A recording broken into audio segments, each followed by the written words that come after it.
안녕하세요. 경제 읽어주는 남자 김광석입니다. 이번에 제가 여러분들을 위해서 준비한 그 주제는 체감과 다른 경제. 수치와 내가 느끼는 현실은 왜 이렇게 다를까? 제가 여러분들께 드릴 첫 번째 질문은 경제 위기 아니었어? 엄청난 위기라고 생각했는데 근데 말이야, 우리나라가 3만 달러 시대에 진입을 했대요. 저물가라고? 왜 나만 고물가에 허덕이지? 저금리 시대? 아니, 금리 너무 높아가지고 이자 부담, 나만 이자 부담에 허덕이는데 저금리 시대라고? 이번 대학교 졸업식에 갔더니 다 지금 일자리만 찾고 앉아 있는데 무슨 실업률이 3%대라고? 왜 내가 사는 집만 가격이 하락하지? 하는 질문.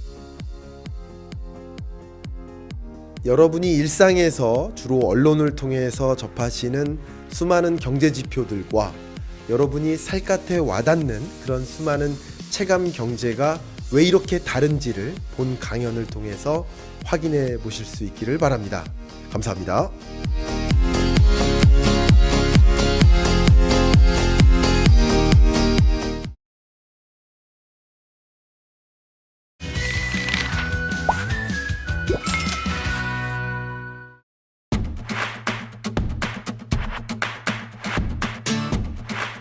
안녕하세요. 전국에 계신 경할몬 여러분, 경제 읽어주는 남자 김광석입니다. 반갑습니다. 그냥 언뜻 생각이 들었는데 이제 5월이죠. 제가 정확한 기억은 아닌데 경제 읽어주는 남자를 처음 시작한 게 작년 5월이지 않았나 그런 생각이 들었는데 거의 한 1년 정도 돼가는 것 같습니다. 저 스스로도 이제 매주 이런 이슈를 여러분들께 전달해 드리는 그런 것을 이제 한 번도 빠지지 않고 해왔다라는 스스로의 어떤 경축의 의미를 좀 갖고서 어쨌든 이번 주 가장 핫한 주제를 좀 가지고 왔습니다. 2019년 상반기 한국경제진단, 이제 5월달이 되면서 이제 4월까지가 끝났잖아요. 그러면 이제 2019년도 벌써 3분의 1이 지나간 거예요. 예. 그런 상황 속에서 이제 상반기도 이제 얼마 안 남은 그런 상황이 된 상황 하에서 한국 경제를 좀 한번 진단해보는, 되돌아보는 그런 시간, 2019년 상반기를 좀 진단해보는 그런 시간을 가져야 되겠다는 생각이고, 주로 이야기 나누는 것이 저는 이제 통계 기초에서만 말씀을 드리기 때문에 경제 성장률 속보치를 가지고 말씀드리겠습니다. 미리 말씀드리면 경제 성장률 속보치는 한국은행에서 약 28일, 그러니까 그 해당 분기가 끝난 후 약 한 달 내에 속보치를 발표하게 돼 있고요. 그리고 약 한 70일 정도 후에 약 2달 정도 내에는 역시 잠정치를 발표하게 돼 있고, 후에 이제 확정치, 그러니까 경제 성장률 그 분기 성장률 그 값을 속보치, 잠정치, 그리고 확정치 이렇게 발표를 하는 것이다. 근데 이번 경제성장률 속보치를 발표한 것에 대해서 해석이 아직도 분분한 경우가 많아요. 1분기 성장률이 마이너스를 기록했는데 이거 한국 경제 또 엄청난 난리가 난 거 아니냐 이런 생각도 있는데 우리 한국 경제 굉장히 안 좋습니다. 지금부터 말씀드리지만 안 좋습니다. 안 좋은데 그 정도 안 좋을 수도 그 정도 안 좋지는 않을 수도 있다는 그런 이야기도 좀 전해드리면서 나름대로 객관적으로 경제 성장률에 대한 이야기를 해보도록 하겠습니다. 매번 업데이트를 하고 있는데 경기 종합지수 정말 2019년 3월 값까지 제가 업데이트를 했습니다. 오늘 아침에 언제까지 떨어질까? 경기 종합지수는 한마디로 말씀드리면 그 나라의 경제를 숫자 하나로 표현해보는 그런 지수라고 볼 수 있어요. 그러니까 여러 가지의 단어로 한국 경제를 설명할 수 있잖아요. 실업률로도 설명할 수 있고, 경제 성장률로도 설명할 수 있고, 아니면 뭐 부동산 경기를 나타내는 아파트 매매 가격, 이런 것들은 경기 종합지수의 하나의 부분 품목이다, 부품이다 이렇게 생각하셔도 좋죠. 어쨌든 숫자 하나로만 표현해보고자 노력하는 그런 지표가 경기 종합지수라고 볼 수 있는데, 경기 종합지수가 선행지수나 동행지수가 다 계속 하락하고 있다. 참 그리고 2010년 이래로 최저점이라고 본다면 제가 2008년과도 비교해 볼 수 있겠지만 거의 10년 내 가장 낮은 숫자다. 어쨌든 한국 경제가 그렇게 좋아 보이지는 않는다라는 것을 말씀드리고요. 제가 2019년 경제전망 그 유료 강연에서도 굉장히 강조하면서 보여드렸던 지표 하나가 OECD 경기 선행지수입니다. 제가 뭐 한 3만 가지 경제 지표를 들여다본다 하면 그 중에서 가장 제가 개인적으로 신뢰하는 그 경제 지표 하나만 꼽아라 그러면 OECD 경기 선행지수를 꼽습니다. 저 개인적으로는 가장 신뢰할 만한 굉장히 잘 구조된 통계고 또 이 지수는 다른 나라들하고 비교해 가면서 볼 수 있다는 의미에서 더 상당한 의미를 전달하고 있기도 합니다. 그래서 OECD 경기 선행지수를 늘 이렇게 업데이트를 해가면서 보고 있는데요. 역시 그때 강연에서 유료 강연에서 보여드렸던 것보다 더 업데이트된 내용이지만 업데이트하면 할수록 한국의 경기 선행지수가 계속 떨어지고 있습니다. OECD 경기 선행지수를 100% 믿자면 OECD 경기 선행지수는 정확히 그 나라의 경제 여건을 6개월 후의 모습을 먼저 보여주는 지표다. 6개월 혹은 9개월 그 정도의 경제 여건을 먼저 보여주는 지표인데 결국 이 값이 약 6개월 전의 값보다 더 하락했다는 이야기는 지금 5월 초반이지만 6개월 후 약 2019년 12월 정도 예를 들면 그 정도의 경제 성장률이나 경제 여건은 지금보다도 안 좋다라는 관점에서 많은 경제 연구 기관들이 경제 성장률 전망치를 낮춰잡고 있는 게 아닌가라고 생각해 볼 수 있는 거예요. 그럼 어쨌든 지금까지 나왔던 1분기 값이 좋지 않았다 그러면 좋지 않았는지 얼마나 안 좋은지를 보여드릴 건데 그 상황보다 2019년 6개월, 9개월 후의 모습은 더 안 좋을 수 있겠다라는 그런 판단이 여기서 드러나는 거죠. 그런 관점에서 2019년 한 해 우리 한국 경제는 그렇게 좋지 않다. 제가 제 경제전망 책에서도 강조를 했고 오마이스쿨 강연에서도 2019년 경제는 하강 국면이 명확해지는 시점, 결정점이라고 여러 차례 설명드렸었죠. 그런 의미에서 지금부터는 2019년 1분기를 좀 돌아볼 수 있는 그나마 가장 객관적인 지표 한국은행의 실질 국내 총생산 속보치를 보여드리도록 하겠습니다. 이 자료는 역시 항상 늘 그랬듯이 제 경제 읽어주는 남자 블로그에 제 이 영상과 함께 올려드리도록 하겠습니다. 필요하신 분들은 같이 다운받아서 보셔도 좋을 것 같습니다. 설명을 하겠습니다. 경제성장률 추이 지금 가장 많이 언론에서 이슈가 된 그 숫자는 마이너스 0.3이에요. 그러니까 2019년 1분기에 경제 성장률이 마이너스 0.3이라는 거예요. 근데 제가 누차례 여러 경제 읽어주는 남자 강연이나 여러 차례에서 말씀드렸지만 경제 성장률이라는 그 지표는 크게 세 가지가 있다. 이제 한 가지는 전기 대비, 그 다음 한 가지는 전년 동기 대비. 오랜만에 이야기하니까 또 새로운 느낌도 드네요. 그리고 하나가 전기 대비 연율, 이렇게 세 가지가 있다. 근데 이제 우리가 흔히 생각하는 경제 성장률이라는 개념은 전년 동기 대비를 기준으로 하는 게 조금 더 이해하기가 편하십니다. 왜냐하면 그러니까 이것은 이제 분기 지표이기 때문에 그래요. 분기 지표. 근데 연간 지표를 기준으로 한다면 예를 들어서 2019년 경제 성장률이 2.5%다라고 하는 그 2.5%의 값을 이야기하려면 분기별로 2.5% 근처에 있는 거 아니에요. 예를 들어서 2.5, 2.4, 2.5, 2.4 이렇게 찍었으면 예를 들면 뭐 경제성장률 그것의 평균치에 가까울 거 아니에요. 그런 관점에서 경제성장률의 개념은 전년 동기 대비 값이라는 거예요. 그런데 지금 발표된 그리고 언론에서 이야기하는 것은 전기 대비 경제성장률이에요. 다시 말하면 2018년 4분기와 비교했을 때 2019년 1분기의 경제성장률이 어떻느냐라는 거예요. 근데 2018년 4분기가 경제가 굉장히 호황 국면이었어요. 상당히. 보시는 것처럼 나름대로 2018년 4분기가 나름 괜찮았어요. 근래 중에서. 괜찮았었어요. 그리고 전년 동기 대비 기준으로 봐도 근래 들에서 가장 높았었어요. 그래서 나름대로 반짝 회복 뭐 이런 느낌도 들었었죠.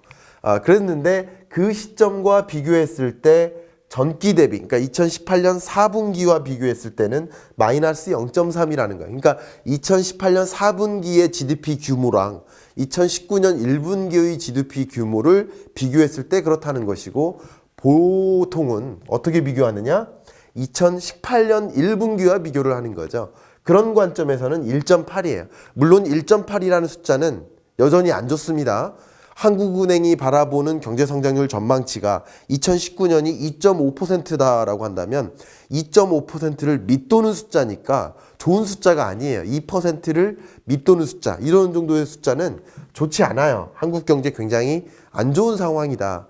그런데 마이너스 0.3이라고 이해할 만큼 전년 동기 대비 컨셉에서의 안 좋은 그런 수준은 아닐 수 있다. 그러니까 안 좋다는 게 전제입니다. 안 좋은데 그렇게 안 좋은 건 아닐 수 있다. 그러니까 이 전년 동기 대비 숫자와 전기 대비 값을 좀 구분하면서 이해하실 필요가 있겠다.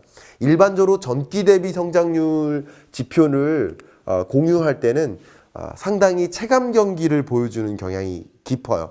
왜냐하면 그 분기별로 아니면 월별로 그걸 이어서 보는 개념이에요. 어제보다 매출이 안 좋아. 엊그저께보다 매출이 안 좋아. 이런 느낌과 작년 이맘때보다 안 좋아. 이거랑은 좀 다른 개념이거든요. 그런 관점에서 체감 경기나 우리 실질 경기는 상대적으로 전기 대비를 가지고 볼 때가 많아요. 그러니까 전기 대비 경제 성장률도 상당한 의미가 있지만 일반적으로 우리가 2.5%라는 경제 성장률 컨셉을 갖기 위해서는 제가 보기에는 전년 동기 대비 컨셉으로 이해하시는 게 더 도움이 될 거다라고 말씀을 드리고, 어쨌든 전기 대비 값이 굉장히 안 좋은데 전년 동기 대비 기준으로 봐도 굉장히 안 좋다. 근래 들어 가장 안 좋잖아요. 그렇죠? 전년 동기 대비 경제 성장률 값을 봐도 2015년 이후로만 제가 그래프를 그렸지만 가장 낮잖아요. 그러니까 경제가 굉장히 안 좋은 상황이다. 어쨌든 2% 밑으로 떨어지면 굉장히 안 좋은 거예요. 안 좋은 상황이다. 지금부터는 전년 동기 대비 경제 성장률 컨셉에서 이 값을 좀 나눠서 보도록 하겠습니다. 나눠서 보는데 결국은 이게 국민계정상의 GDP가 얼마나 증가했는지를 보는 거예요. 잠깐 경할몬 여러분들을 위해서 쉽게 잠깐만 또 설명을 드려보면, 우리 가게가 빵을 팔아요. 소보로 빵도 팔고 뭐 생크림 빵도 팔고 딸기잼 빵도 팔아요. 만약에 이 세 가지를 파는데 우리 지난달 매출액이 총 합해서 뭐 100만 원이었고, 작년 매출액이 100만 원이었고, 올해 매출액이 105만 원이에요. 근데 매출액이 5% 늘었죠. 이게 경제 성장률이라고 말씀드렸죠. 근데 이게 5% 늘었지만 딸기잼 빵은 10% 늘을 수도 있어요. 그렇죠? 그리고 생크림 빵은 말 그대로 뭐 더 줄을 수도 있어요. 매출액 자체가. 그렇죠? 이런 어떤 빵이냐에 따라서 뭐 그 증감률 수준을 상회할 수도 있고 하회할 수도 있다라고 말씀드리는 겁니다. 근데 그런 것처럼 이 경제 성장률의 GDP를 구성하는 여러 항목들이 있는데 여러 항목들을 나눌 수가 있어요. 지금 제가 나눈 빵의 종류별로 나눈 것처럼 몇 가지로 나눌 수 있는데, 한 가지 기준이 보통 경제활동별입니다. 경제활동별이라는 말은 굉장히 어려워 보일 수도 있는데 그렇게 어려운 거 아니고요. 산업별로 구분해 놓은 거예요.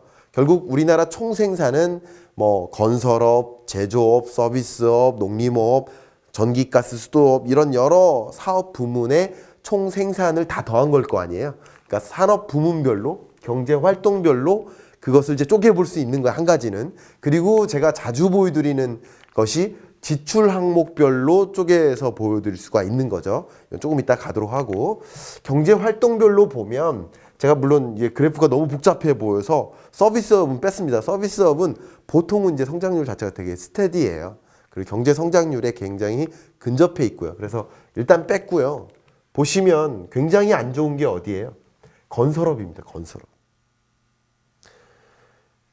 부동산 경기를 보여주는, 건설 투자를 보여주는 그런 지표랑 아주 흡사한데요. 부동산 경기가 이제 침체 국면에 있으니까, 물론 건설업은 공공부문과 뭐 이제 민간부문으로 구분할 수도 있고, 또 이제 말 그대로 건설 내에는 토목공사도 있고 이제 건축공사도 있어요. 이렇게 구분할 수 있겠지만 어쨌든 건설업 전체의 경제 성장률 자체가 굉장히 많이 하락하고 있습니다.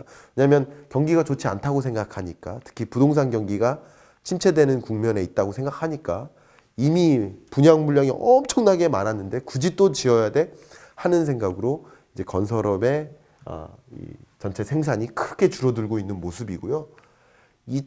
물론 건설업, 제조업, 농림업, 전기가스, 수도업 이렇게 보여드리고 있지만 이 부문별 기여도는 다릅니다. 물론 이 중에서는 제조업의 기여도가 굉장히 크겠죠.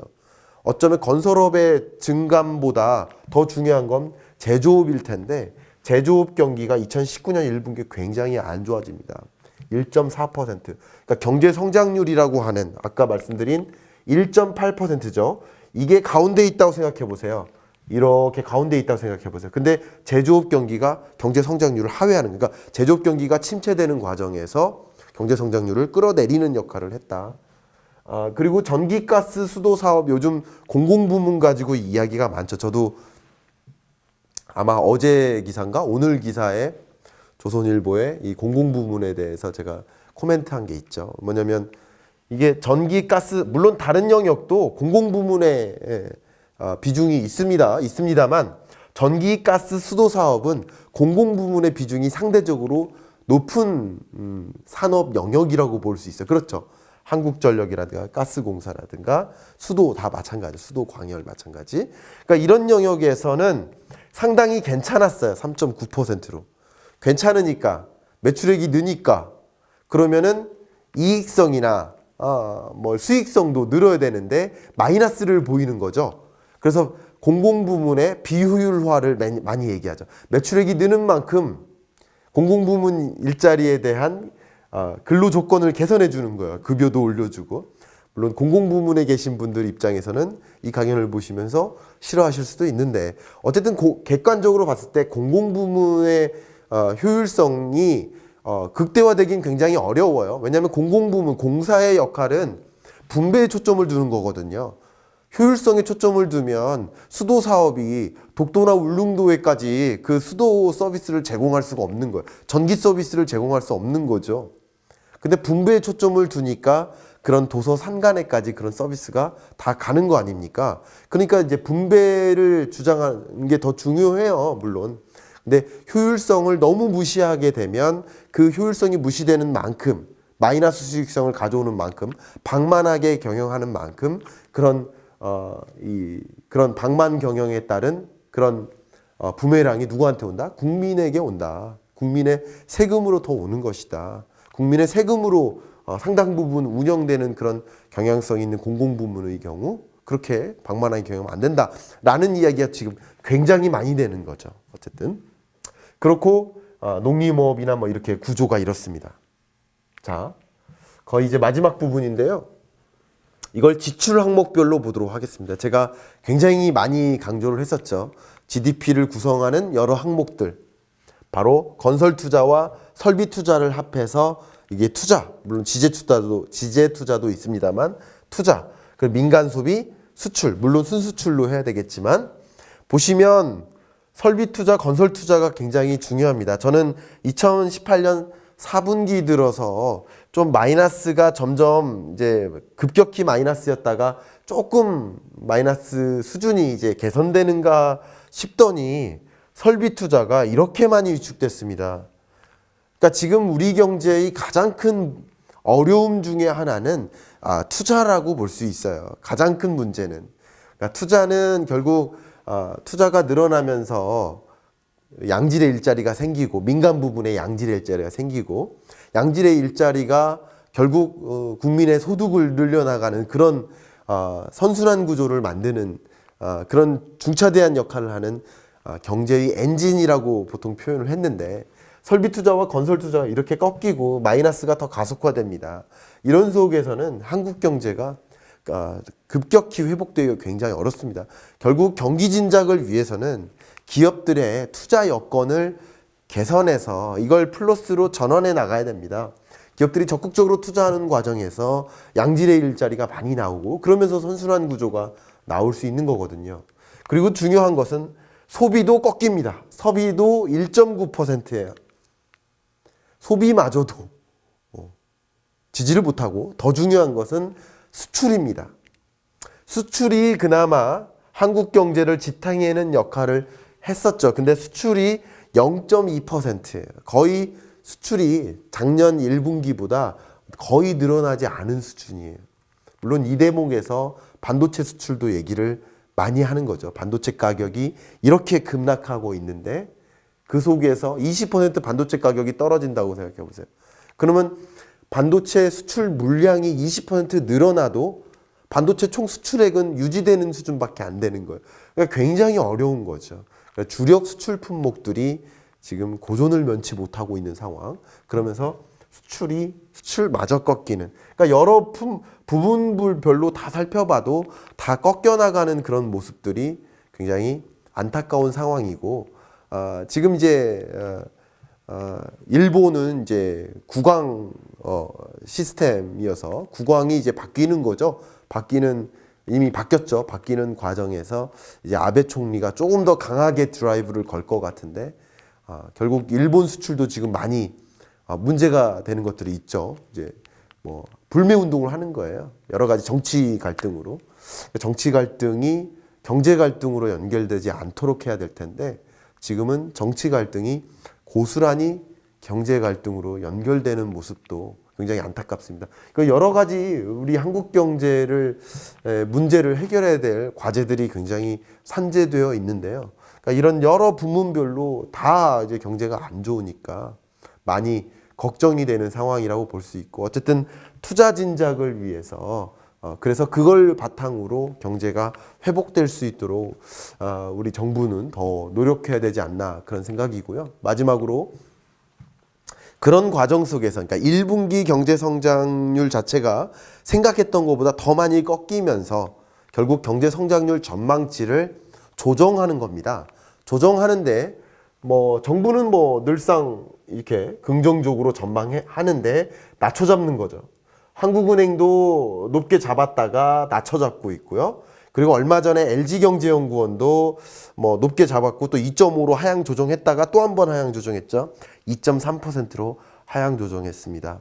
뭐 그리고 나머지 이런 경제 연구 기관이나 경제 성장률 전망을 하는 그런 기관들도 또 낮춰잡을 것으로 보여집니다. 5월 중 6월 중에 2019년 경제 성장률이 더 하향 조정될 수밖에 없는 구조다. 왜냐하면 1분기 성장률이 생각했던 것보다 더 꺾이면서 그러려면 나머지 분기의 성장률이 더 높아져야 되는데 그러기는 좀 어려운 상황이 지속되고 있으니까 성장률 전망치 자체를 낮춰잡는 구조죠. 그래서 2.5%를 유지하기가 굉장히 어려운 그런 구조로 가는 게 아닌가 하는 생각이고, 어쨌든 2019년 한 해 뭐 생각했던 것만큼 혹은 생각했던 거 이상으로 경제가 안 좋게 흘러가고 있다. 이 속에서 우리는 나름대로 어떤 위험요인들이 있고 항상 어떤 또 긍정적인 요인, 기회 요인들이 있는지를 적극적으로 모색해서 여러분 여러 가지 경제 활동, 투자 의사결정, 사업 의사결정, 여러 의사결정에 조금 더 합리성이 배가 되는 그런 여러분이 되시기를 바라면서 이번 주 경제 읽어주는 남자 마무리하도록 하겠습니다. 감사합니다.